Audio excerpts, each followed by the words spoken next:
Great risings. Great risings. Great risings, Facebook. Great risings, YouTube.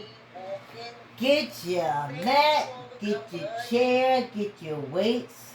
If you're walking back and forth, get ready. If you're walking on the treadmill, get ready. If you're on the bike, hop on. Make sure you got your water. Make sure you got your water. Make sure you got your water. Okay? Come on. Come on for the walk, y'all. Come on for the walk.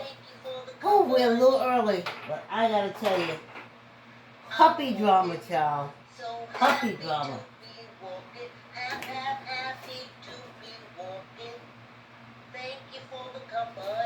Get ready, y'all. It's Friday. It's Friday. Let's hear that wonderful song one more time.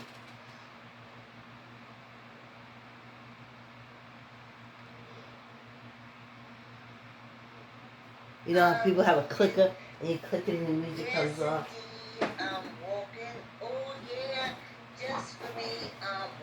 Come on, get your mats, get your weights, get your chair,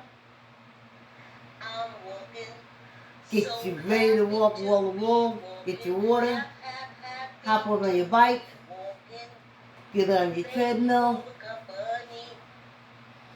and let's get ready. I'm up a little early.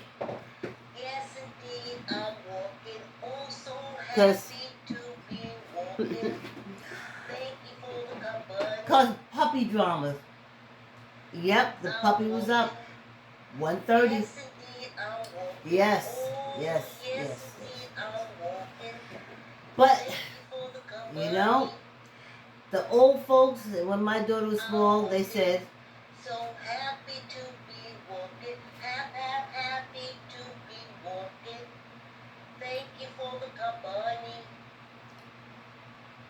They said you can't take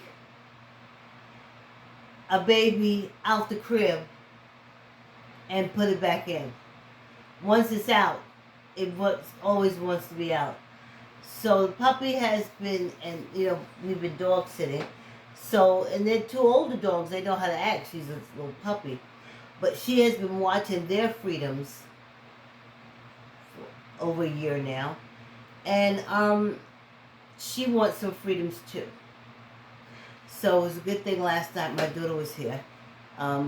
Took out the cage, cleaned everything up. And now we just have to see how she does, which is fine on the weekends. You know, so maybe she'll do fine during the week because she won't want to go back in that crate. So we'll see. So I said all of that to say, I said all that to say, good thing I walk slow. Good thing I walk slow. Because I couldn't pull a fast walk out of me this morning. I didn't even do my weights. I was able to hang, because, you know, it helps my back, and do my push-ups and stuff. But, like jumping on the bike, I jumped on the bike. I know I wouldn't be coming down these stairs. This basement would not see me. This basement would not see me. No.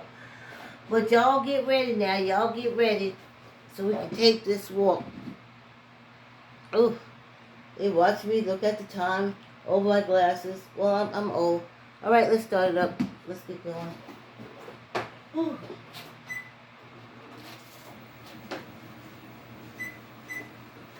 Ooh.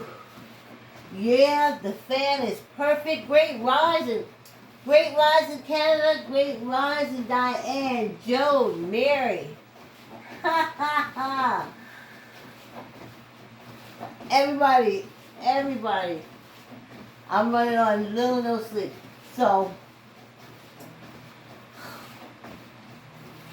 the baby wants to be free. That's the bottom line. So that's how we have to handle it. But she's been free on the weekend with all the dogs, and she's done okay.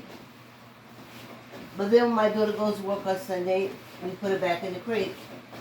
And now she's at the age that she's realizing, hey, Why are they staying out and I'm not? So, that's her issue. She likes the crate where she can go in it and hide her bones when it's someplace she wants to go to get away from the world's troubles. 2 male dogs run around chasing her, trying to hump on her. She'll run in her cage. But other than that, at night, she doesn't want to be in there anymore. Thanks for coming on the walk, y'all. Thanks for coming on the walk. Yes, this fan is perfect. I'm trying to get a pace going. So that's what they used to say. Thanks for the love. They said once you take a baby out the crib, you can't, and put them in your bed, it's hard to put them back in the crib. And it is, because they'll cry, like the baby is doing. Poop, piss, carry on, just like the little puppy is doing. So, that's how you know they come out, I guess. Whew. So, after the puppy wake up, and she carried on for like maybe a half hour, so that's from 1:30 to 2. Then, maybe I closed my eyes at 2:30, and I got up at 4.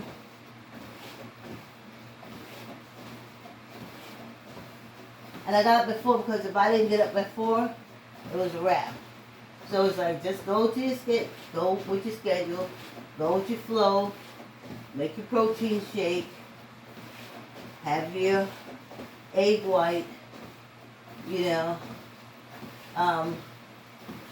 and go downstairs and walk. I'm not lifting any weights or anything, I'm just walking. And I have walked when I was tired.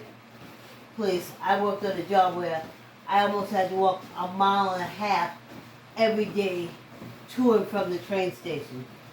So getting off working 8 hours and having to walk 1.5 miles, you talking about tired?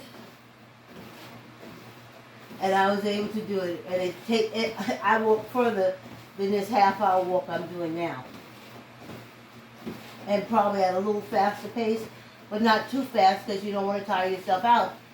You know how far you got to go, especially until you get used to it.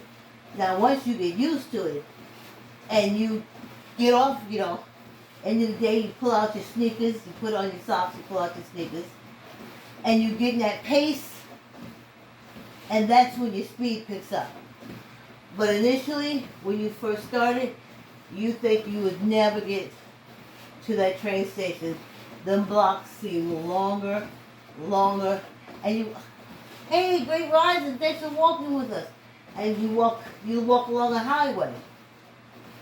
I mean, they had buses coming, but at that time, you can literally walk to the train station in time that the bus comes. And then sometimes the bus was early, sometimes it was late, and if you started walking, it was at least maybe a block or two or more between bus stops. So if you're caught between the bus stop, you can't run forward, you can't run back. So the buses will go by. Oh. So I'm saying all that to say, that's why I'm here walking. But the puppy was up at 1:30.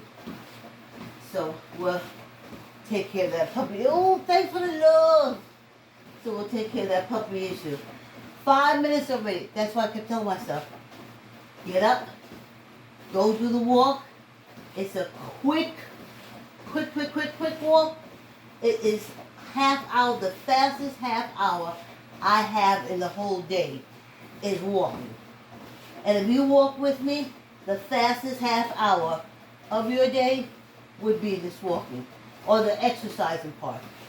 The fastest part, not the longest, the fastest. Oh, so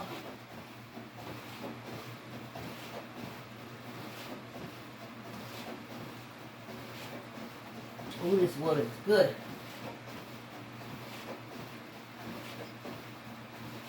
Okay. And I'll be so proud of myself when it's over with.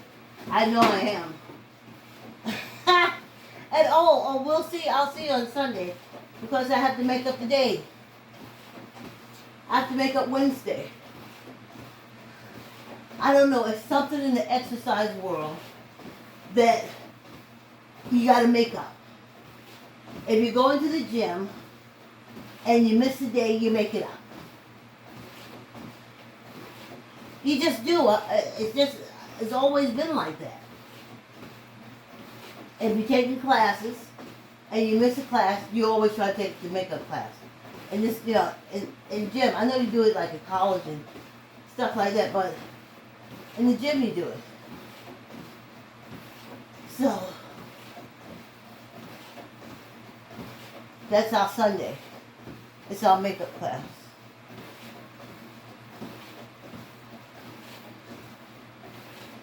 And I wanted to tell y'all, I was like, oh, give me a happy thought. I'm going to tell you. I've been looking at my shin going down to my ankle, and that muscle is more well defined than if I had been at the gym doing the leg up and down. I touch on it, I squeeze it, it is elastic, it is strong, and it feels good. So, like I said, I didn't know that slow walking takes care of that shin area. I thought it was like fast walking and then, but okay, be on the real side. As all the trainers at Planet Fitness have said, time and time again, if you're going for cardio and weight, go fast. If you're going for muscles, slow it down. And it's true. I just love my shins. They look like I'm a Irish river dancer. You know how they do that, they tap and stuff, and they got those real thick shins? That's how my shins feel. And I was like, oh my God, that is just so great. And it's slow walking. Who knew?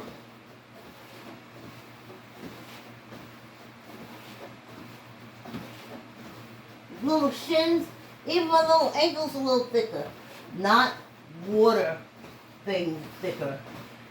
You can see it's from the whole hamstring thing. Everything's so tight. Nice and tight. So, that makes me happy. That's happiness. Oh yeah, that's happiness. See, it don't take much to make one happy, even when you're tired, when you think about it, like, yeah, that makes me happy. I'm happy for that. As I put on my Facebook page, I am so grateful. I am so grateful to my mother, my grandmother, ancestors now. My mother's dead. Oh my God. Maybe close to 45 years. And my grandmother, maybe 15, 20, 92. Oh, it'll be 20 years next year. And it's still got to be longer for my mother. It'll be close to 50 for her. And I said, man, we used to say it all the time. Oh, my mother ain't raising food. Oh, my grandmother ain't raising food. But it said it so lightly, in light matters, that like common sense thing, Oh, my mother ain't raising, my grandmother ain't raising food. But hashtag no 19th wife. I'm gonna tell you something. Man, I am so glad I came out of the womb of a woman who did not think herself to be a servant. Her constant saying all the time was, we ain't slaves no more. Or as I would say, because I understand what it is. to enslave. It wasn't a choice she made. It was done to her. She was enslaved. But she said, I'm free. And she said stuff like, don't let no man beat on you. She used to say that. And I'd be like, I didn't understand what a man beating on you is because I was younger. She made sure to tell us. Don't let him put his hand on you. You got to be able to do this for yourself. You got to be able to do that for yourself. And then I met a grandmother who thought she was getting me prepared for a man. She didn't know she was just adding to my mother's narrative. And my mother's narrative was learn to do things for yourself. So my grandmother taught me to cook, sew, fix stuff, play the piano. Can't now, but I did. All those things. And on my mother's narrative of being independent, be able to take care of yourself, make sure you always got some money on you, and don't let no man beat you. Now that narrative is different from the other people who are, especially my grandmother, her whole thing is, and a husband. No man will want you if you can't cook. I didn't know about sex. I wasn't into sex as far as like what the relationship a man is. But as I got older, I would say at times, Grandma, that's not what he wants. If I never cooked or cleaned, he would still want me because what I have that he wants, I got. So again, I'm grateful to my mother who did not raise a fool. She said, don't let no man put no hands on you. Always be able to find a way to put food in your own guts and your children's guts. Always find a way to keep a roof over your head.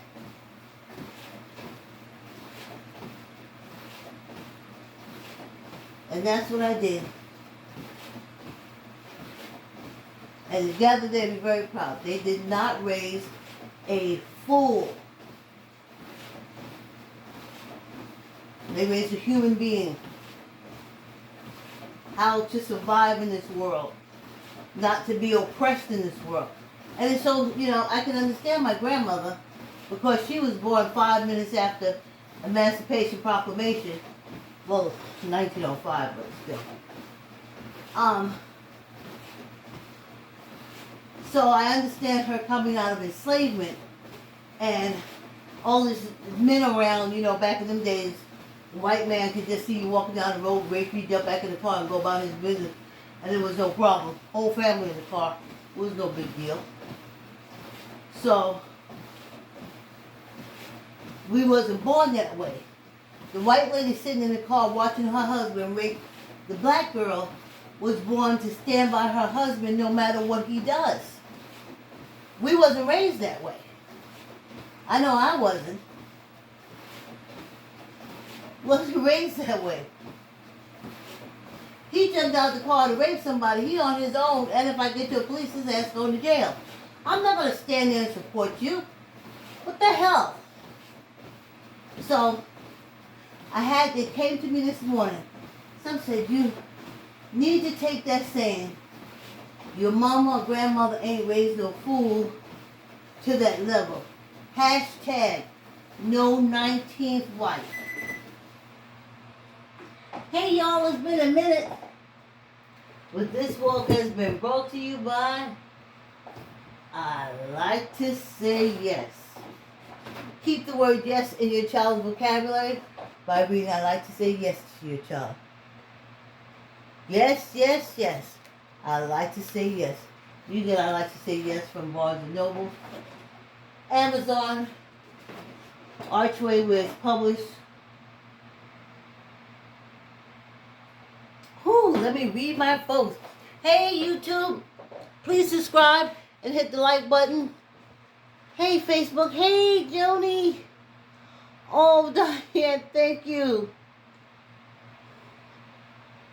Oh yes. I'm grateful it's cool. Hey, enjoy your cup of Diane. Thank you. Thank you. Thanks for the memes. And I thought I saw Joan. Hey, Joan. Thank you, Joan. You have a fabulous Friday, too. Which seems like Saturday to me. Probably because I was up late. I was up at 1:30 like if I was at the disco. Remember when you was younger and you wouldn't leave to go to a party until 12 o'clock?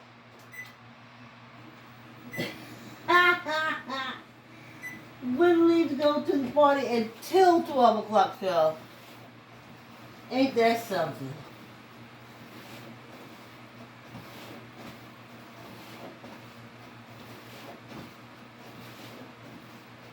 It is just so strange. But I was just thinking this morning, it's just so much to be grateful for. And I'm just so grateful. See, when I was born, they said I was cursed because of the color of my skin and that I was a woman. And of course, you know, TV always reminded you. Yeah, quite frankly, I gotta tell you something. For a lot of years, when I met white women, I always thought they faded. I was afraid that they would fade. I would watch my teacher as she walked around, and I would wait for her to faint. Because all the movies from that period, the woman was always fainting. When she got upset, she would faint, and she was always fainting. Or she got dizzy, real dizzy. And then, you know, she would fall into a chair. All the movies, TV shows, everything. And the man would always be fanning her saying, oh, she's so weak, she's so weak, she's so weak. So I would look at my white teachers. I didn't realize it until I went down south because, you know, we were housekeepers and we were strong people on TV, so I didn't worry about them. But I didn't know it was an issue for me or an intense feeling or intense fear until I didn't have white teachers anymore, female teachers. But when I was young, I was always afraid that they would faint, like in the movies. And if they got mad at a student in class, I would always be so, like, anxious because that's the part where she faints on the ground. Because that's what TV said. When women get real nervous and everything, they faint. Joan Crawford, all those people, Betty Davis, all of them, their claim to fame, in my opinion, was the fact that they could faint. So the whole time I was in school, I would be looking for my teacher to faint. And I was so relieved when we started getting more men teachers, Central European men teachers. Basically, the women teachers were the Italians and the Irish teachers. The Central European teachers, for me, my generation, were men. And I remember being so happy when I started seeing men in the class, and I didn't put it together. And it was like all those movies I used to see, every movie on Fox. Fox used to be just old black and white movies. Channel 9, all old black and white movies. They used to call $1 million movies with Olivia de Havilland. And they were always fainting. Always. Especially if they got a little hot. So if I'm in class and the teacher said hot, oh, you know, I'm getting a little hot, I would, especially white teacher, I would get into a panic because that's where she faints. And I guess all the other kids did too, because we were all like, you want some water? You want us to run and get you some water and stuff like that? Because we didn't have all these conveniences y'all got now. So one of the kids would take her cup, you know, run get water, because we all went in a panic because TV showed that white people just faint. They're just weak women. And the characters would say it. Poor weak woman. Poor weak woman, you know. She's weak. You can go back and look at all the old movies. I'm telling you, can see I'm telling the truth. And then we used to try to faint like them. But we couldn't, and we didn't see no fainting. My mother, aunts, and stuff like that, they didn't do no fainting. They get drunk and pass out. Got something different. Like, comment, share, y'all. Like, comment, share, Facebook. That was a total different thing. Now, y'all, I ain't picking up no weights. I have literally been awake since 1:30. I'm just moving. And we're just going to keep it moving. I'm going to be moving. I got, looks like 10 minutes more to go. And I'm just moving. Y'all can pick up your weights and do your fingers. I'm just pushing through till I can go upstairs and take a shower and get back in bed. So, I used to be real nervous around them. Always, I would look at them like at any moment they would faint, that they were weak, because that's what they were portrayed as, and they liked it. They liked being portrayed as weak, but we ain't weak.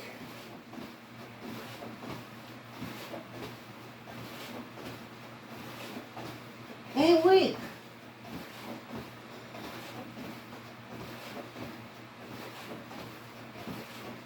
So isn't that odd? And they said that TV doesn't affect kids. And it affected me from back in the 60s. Especially that. Well,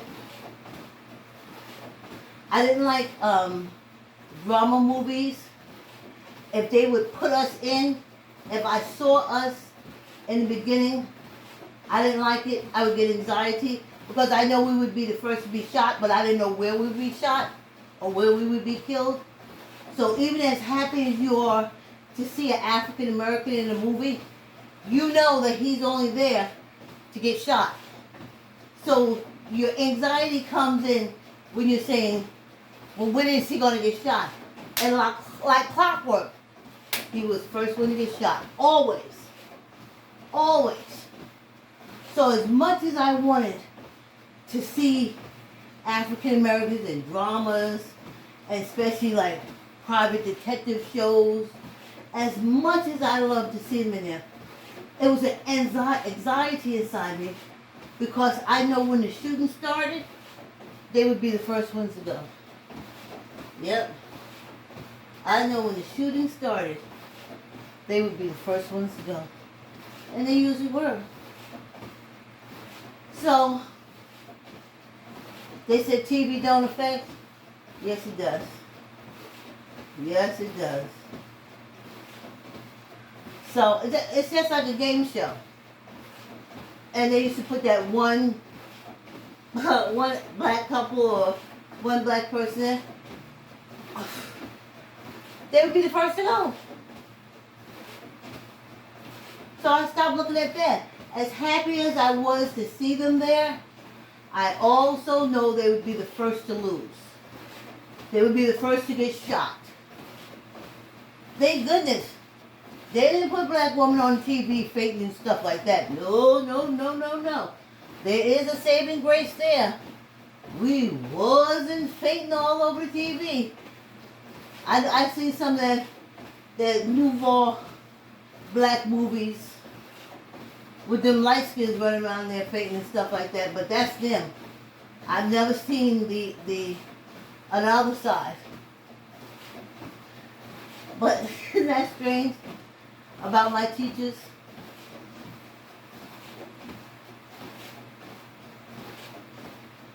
But they was all right with it.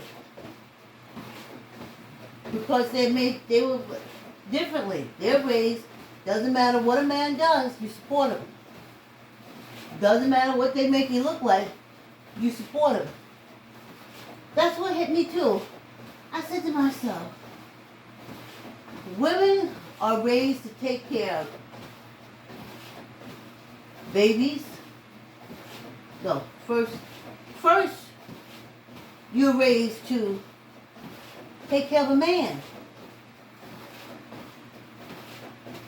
to cook for him, to wash for him, to iron for him, to comfort him. Then to take care of the kids and to take care of the parents.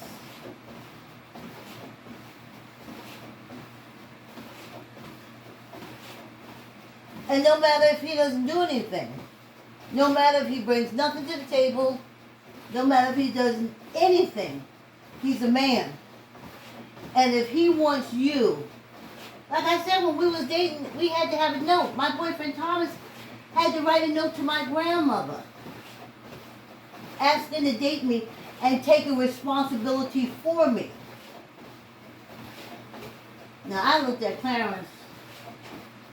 I looked at Thomas, and I was like, boy, please. I've been to knock you out. You try to act any kind of way with me. I don't care how many notes you put in. You ain't in control of me when me and you go out. That's just something you had to put in the letter so we can go out. But don't get it twisted. So me and Thomas didn't make it too far. But Thomas started hanging out at the house with my grandmother. I was like, is he crazy? But I wasn't dating anybody else. I was finna get up out of there. But yeah, and I couldn't believe it. Because Thomas just said, you want to go to the movies, Vicky? And I was like, okay, Grammy, I'm going to the movies with Thomas. And she was like, no, he has to give me a letter. A letter saying what? A letter saying he's responsible for me.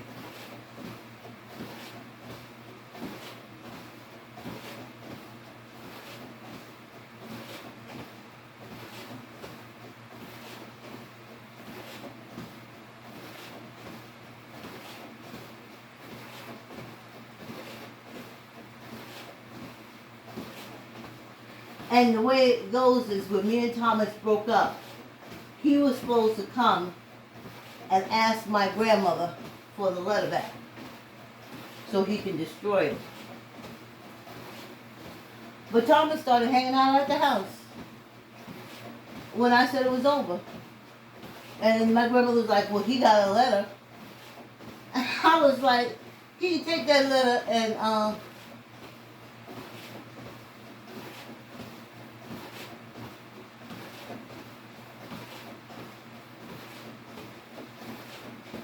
because women, you can feed, clothe, work, make decisions, take care of everything.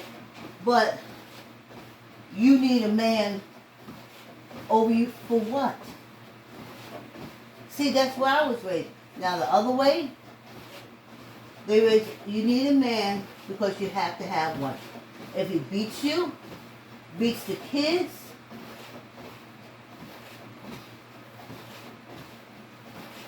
take him, throw him down all takes, choke you to death, kill your family, starve you. You have to have that man. And my mother never said that to me. My mother never said that to me. She said you gotta learn how to take care of yourself. And make sure you got food, roof over your head. Yep, that's what she said. And that's what I've done all these years. So I'm not like those other people. I wasn't raised like that. You stick with a man no matter what. Now my stepmother was. Because Lord knows my sperm donor. Lord knows my sperm donor did some damage on her. Okay? Alright? Okay? She ain't raised me. She and I became friends as adults. She ain't raised me.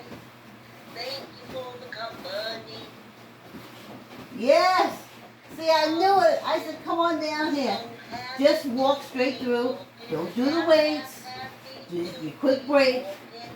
And just walk. And you'll get over it. Then you close up the basement. You go upstairs. You jump in the shower. And you zoom. You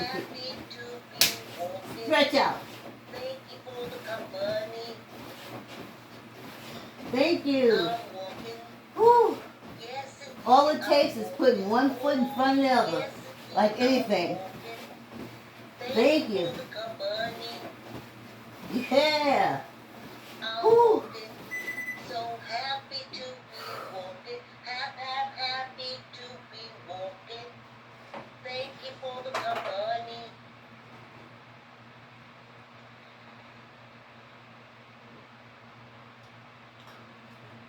We made it. We made it. Thank you. Thank you for your support. And I'll catch you tomorrow. YouTube, remember to subscribe, hit the like button.